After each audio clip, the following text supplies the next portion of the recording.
if you like, some ways that we can start to really consciously direct this, because it's just an organ, right? Its whole job is to, this bit of the front create thoughts, take care of the systems. Like it is still just an organ, but the conscious engagement of that thought, you have that power.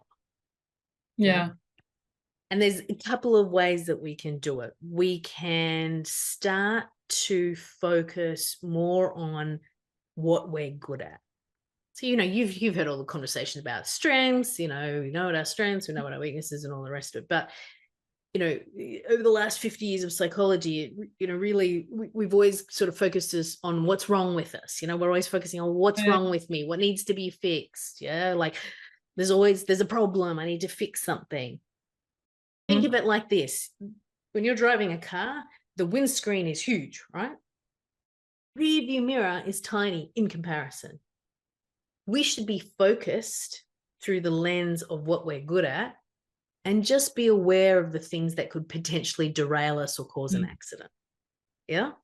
So our Okay. focus is driving our life through what we're good at and just being aware of those things that could derail us.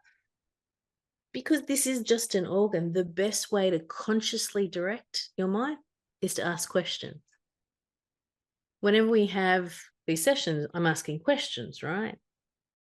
We all feel compelled to answer because the mind just wants to problem solve. So, when you feel yourself spinning, ask yourself a question. Yeah. Try and use questions to direct, the mind to where you want it to go. The other thing, and this is really the bit that I want you to exercise, right? This is what I'm Okay. talking about with the homework is it's what we refer to as RWID. Control your RWID. Control your relative weight of importance and duration. So it's basically observing what thoughts we give more weight to. So what thoughts we, place more importance on and spend more time thinking about, and are those things really creating the reality that we want?